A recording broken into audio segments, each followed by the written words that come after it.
Primeira carta de Paulo a Timóteo, capítulo 1.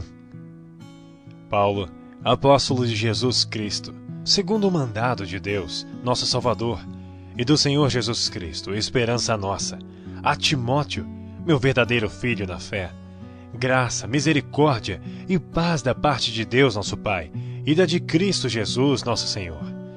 Como te roguei, quando parti para a Macedônia, que ficasses em Éfeso, para advertires alguns que não ensinem outra doutrina, nem se deem a fábulas ou genealogias intermináveis, que mais produzem questões do que edificação de Deus, que consiste na fé. Assim eu faço agora. Ora, o fim do mandamento é o amor de um coração puro, e de uma boa consciência e de uma fé não fingida, do que desviando-se alguns, se entregaram a vãs contendas, querendo ser mestres da lei e não entendendo nem o que dizem nem o que afirmam. Sabemos, porém, que a lei é boa, se alguém dela usa legitimamente. Sabendo isto, que a lei não é feita para o justo, mas para os injustos e obstinados, para os ímpios e pecadores, para os profanos e irreligiosos, para os parricidas e matricidas, para os homicidas, para os devassos, para os sodomitas, para os roubadores de homens, para os mentirosos, para os perjuros, e para o que for contrário à sã doutrina, conforme o evangelho da glória de Deus bem-aventurado que me foi confiado. E dou graças ao que me tem confortado, a Cristo Jesus, Senhor nosso, porque me teve por fiel, pondo-me no ministério, a mim, que dantes fui blasfemo e perseguidor injurioso, mas alcancei misericórdia, porque eu fiz ignorantemente na incredulidade.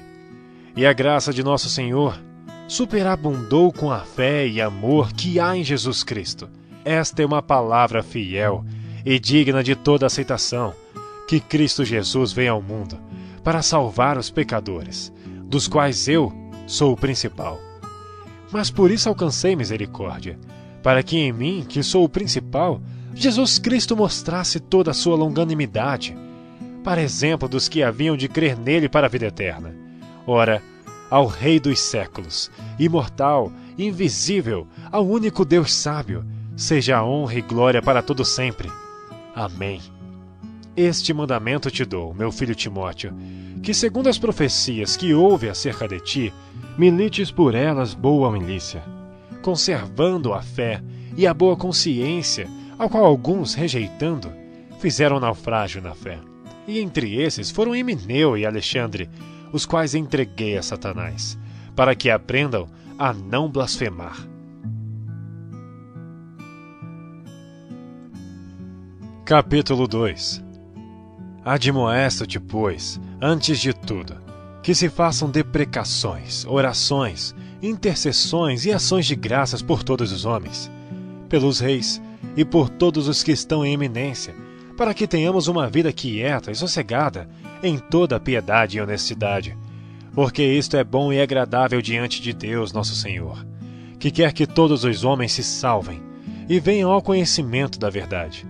Porque há um só Deus e um só mediador entre Deus e os homens, Jesus Cristo, homem, o qual se deu a si mesmo em preço de redenção por todos, para servir de testemunho a seu tempo, para o que, digo a verdade em Cristo, não minto, fui constituído pregador e apóstolo e doutor dos gentios na fé e na verdade.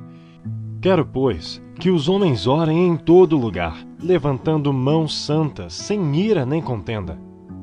Que do mesmo modo as mulheres se ataviem em traje honesto, com pudor e modéstia, não com tranças, ou com ouro, ou pérolas, ou vestidos preciosos, mas, como convém a mulheres que fazem profissão de servir a Deus, com boas obras.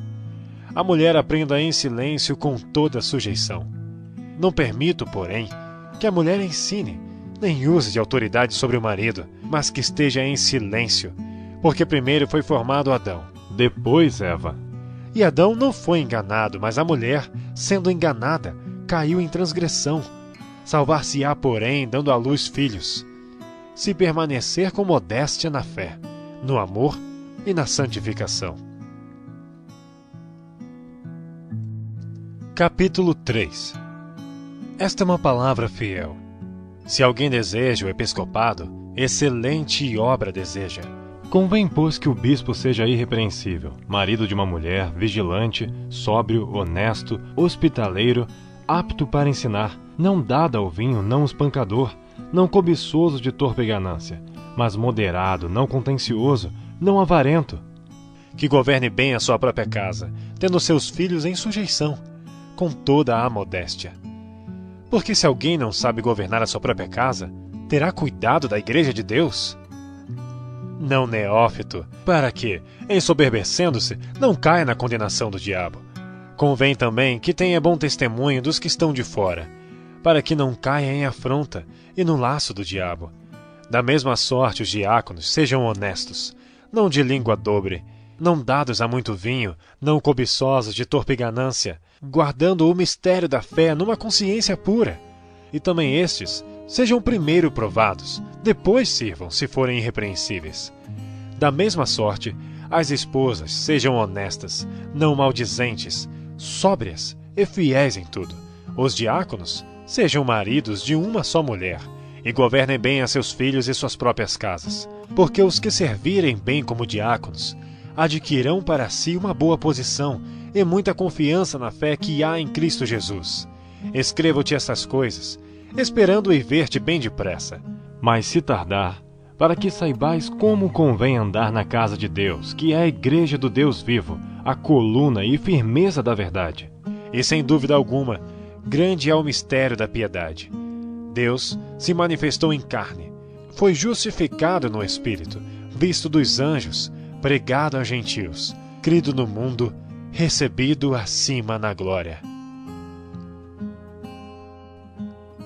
Capítulo 4.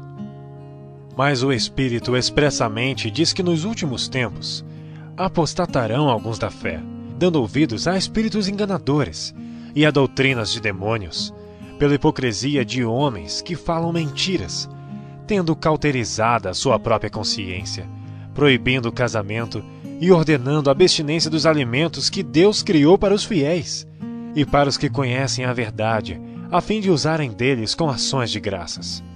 Porque toda criatura de Deus é boa, e não há nada que rejeitar, sendo recebido com ações de graças. Porque pela palavra de Deus e pela oração é santificada. Propondo estas coisas aos irmãos, serás bom ministro de Jesus Cristo, criado com as palavras da fé e da boa doutrina que tens seguido. Mas rejeita as fábulas profanas e de velhas, e exercita-te a ti mesmo em piedade, porque o exercício corporal para pouco aproveita, mas a piedade para tudo é proveitosa, tendo a promessa da vida presente e da que há de vir.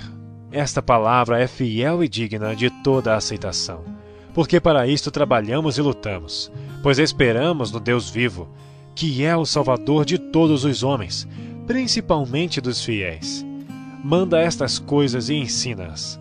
Ninguém despreze a tua mocidade, mas seu exemplo dos fiéis, na palavra, no trato, no amor, no espírito, na fé, na pureza. Persiste em ler, exortar e ensinar, até que eu vá. Não desprezes o dom que há em ti, o qual te foi dado por profecia, com a imposição das mãos do presbitério. Medita estas coisas, ocupa-te nelas, para que o teu aproveitamento seja manifesto a todos. Tem cuidado de ti mesmo e da doutrina. Persevera nestas coisas, porque fazendo isto, te salvarás tanto a ti mesmo como aos que te ouvem. Capítulo 5. Não repreendas asperamente os anciãos, mas admoesta-os como a pais, aos moços como a irmãos, às mulheres idosas como a mães, às moças como a irmãs, em toda a pureza. Honra as viúvas que verdadeiramente são viúvas. Mas se alguma viúva tiver filhos ou netos, aprendam primeiro a exercer piedade para com sua própria família e a recompensar seus pais, porque isto é bom e agradável diante de Deus. Ora, a que é verdadeiramente viúva e desamparada espera em Deus, e persevera de noite e de dia em rogos e orações. Mas a que vive em deleites, vivendo está morta. Manda, pois, estas coisas, para que elas sejam irrepreensíveis. Mas se alguém não tem cuidado dos seus, principalmente dos da sua família, negou a fé, e é pior do que o infiel. Nunca seja inscrita viúva com menos de 60 anos, e só a que tenha sido mulher de um só marido, tendo testemunho de boas obras, se criou os filhos, se exercitou a hospitalidade, se lavou os pés aos santos, se socorreu os aflitos, se praticou toda boa obra. Mas não admitas as viúvas mais novas, porque, quando se tornam levianas contra Cristo, querem casar-se, tendo já sua condenação por haverem aniquilado a primeira fé. E além disto, aprendem também a andar ociosas de casa em casa, e não só ociosas, mas também paroleiras e curiosas, falando o que não convém. Quero, pois, que as que são moças se casem, gerem filhos, governem a casa, e não deem ocasião ao adversário de maldizer, porque já algumas se desviaram, indo após Satanás. Se algum crente ou alguma crente tem viúvas, socorra-as, e não se sobrecarregue a igreja, para que se possam sustentar as que deveras são viúvas. Os presbíteros que governam bem sejam estimados por dignos de duplicada honra, principalmente os que trabalham na palavra e na doutrina. Porque diz a Escritura: não ligarás a boca ao boi que debulha, e digno é o obreiro do seu salário. Não aceites acusação contra o presbítero, senão com 2 ou 3 testemunhas. Aos que pecarem, repreende-os na presença de todos, para que também os outros tenham temor. Conjuro-te diante de Deus e do Senhor Jesus Cristo e dos anjos eleitos, que sem prevenção guardes estas coisas, nada fazendo por parcialidade. A ninguém imponhas precipitadamente as mãos, nem participes dos pecados alheios. Conserva-te a ti mesmo puro. Não bebas mais água só, mas usa de um pouco de vinho por causa do teu estômago e das tuas frequentes enfermidades.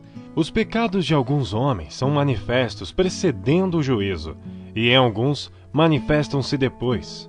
Assim mesmo também as boas obras são manifestas, e as que são de outra maneira não podem ocultar-se.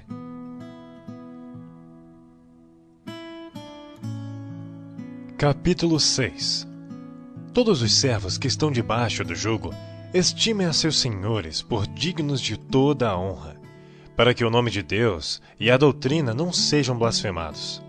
E os que têm senhores crentes, não os desprezem por serem irmãos, antes os sirvam melhor, porque eles que participam do benefício são crentes e amados. Isto ensina e exorta. Se alguém ensina alguma outra doutrina, e se não conforma com as sãs palavras de nosso Senhor Jesus Cristo, e com a doutrina que é segundo a piedade, é soberbo e nada sabe, mas delira acerca de questões e contendas de palavras, das quais nascem invejas, porfias, blasfêmias, ruins suspeitas, contendas de homens corruptos de entendimento e privados da verdade, cuidando que a piedade seja causa de ganho. Aparta-te dos tais. Mas é grande ganho a piedade com contentamento, porque nada trouxemos para este mundo, e manifesto é que nada podemos levar dele. Tendo, porém, sustento e com que nos cobrirmos, estejamos com isso contentes. Mas os que querem ser ricos caem em tentação e em laço em muitas concupiscências loucas e nocivas, que submergem os homens na perdição e ruína. Porque o amor ao dinheiro é a raiz de toda a espécie de males. E nessa cobiça alguns se desviaram da fé e se transpassaram a si mesmos com muitas dores. Mas tu, homem de Deus, foge destas coisas e segue a justiça, a piedade, a fé, o amor, a paciência e a mansidão. Milita a boa milícia da fé. Toma posse da vida eterna, para a qual também foste chamado, tendo já feito boa confissão diante de muitas testemunhas. Mando-te diante de Deus, que todas as coisas vivifica, e de Cristo Jesus, que diante de Pôncio Pilatos deu testemunho de boa confissão, que guardes este mandamento sem mácula e repreensão, até a aparição de nosso Senhor Jesus Cristo, a qual a seu tempo mostrará o bem-aventurado e único poderoso Senhor, Rei dos reis e Senhor dos senhores, aquele que tem, ele só, a imortalidade, e habita na luz inacessível, a quem nenhum dos homens viu nem pode ver, o qual seja a honra e poder sempre eterno. Amém. Manda aos ricos deste mundo que não sejam altivos, nem ponham a esperança na incerteza das riquezas, mas em Deus, que abundantemente nos dá todas as coisas para delas gozarmos. Que façam bem, enriqueçam em boas obras, repartam de boa mente e sejam comunicáveis. Que entesourem para si mesmos um bom fundamento para o futuro, para que possam alcançar a vida eterna.